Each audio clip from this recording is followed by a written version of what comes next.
press the bell icon on the YouTube app and never miss another update. And back now to the big story, Israel and India. They are already major trade partners, billions of dollars every year. A lot of that money comes from the big D words, defense and diamonds. Both Netanyahu and Modi want to change that. The big prize for Israel one day is to land a free trade pact. But for now, at least, the two nations have signed 9 major agreements representing a major path forward. Indian companies, for example, may be exploring oil and gas in the Mediterranean. Indian movie producers may soon be scouting Israeli locations to shoot Bollywood movies.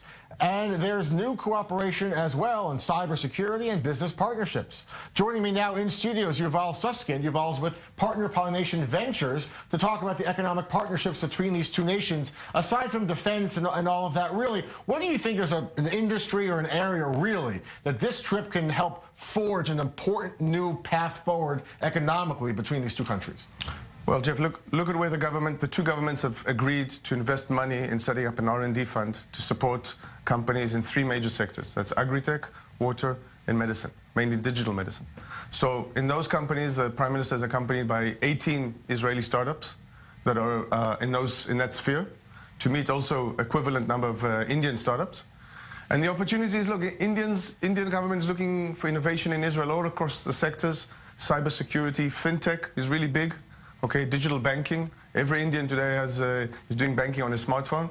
And so a lot of Israeli innovation is relevant for India.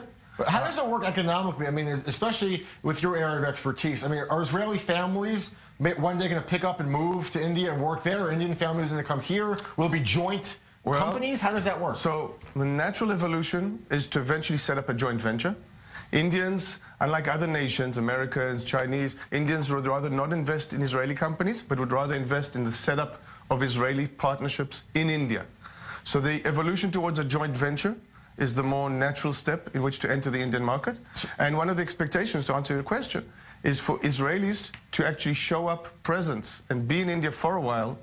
They don't like people flying back and forth. They want to see Israelis on the ground. Presence there. Yes. So the fact that, I mean, this warmth, this genuine warmth between these two leaders, will it help get Israelis or get Indians to work together and really invest a lot of money, millions, tens of millions of dollars in these areas of digital banking, digital medicine? So it's on the Prime Minister Modi's responsibility to smoothen bureaucracy in India and make it easier. He likes Netanyahu personally probably helps that. There's a lot of personal chemistry. There's a lot of personal respect, both for Netanyahu and for our innovation and the skills that we have to offer.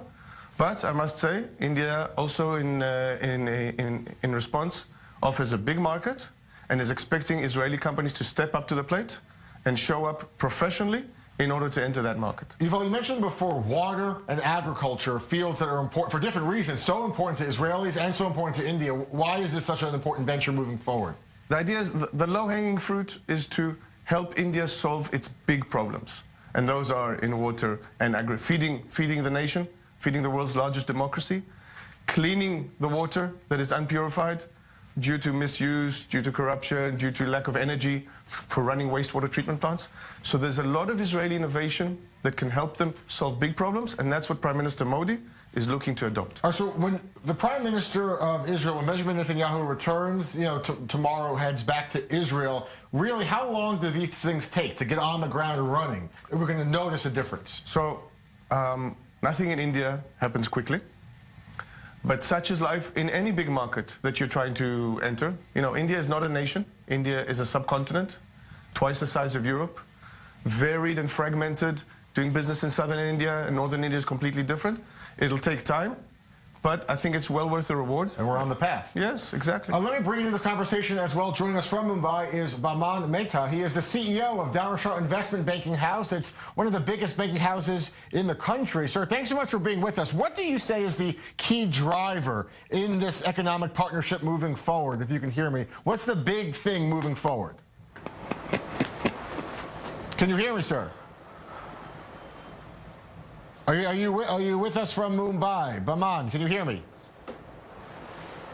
No, we cannot. All right, so we'll go back to Yuval, that question. Moving forward, the big driver moving forward, is it necessity? Is it technology? I mean, I think what will be judged about a year from now is seeing whether these initial initiatives, both by the Israeli Innovation Authority and the equivalent party Invest in India, whether these initial initiatives to harvest those 18 startups in agri-tech and water and digital health will bear fruit and be able to launch forward. And time will tell. All right. Thanks so much for your analysis. A major story impacting billions of dollars moving forward. Thanks so much for your analysis. All right, big story now.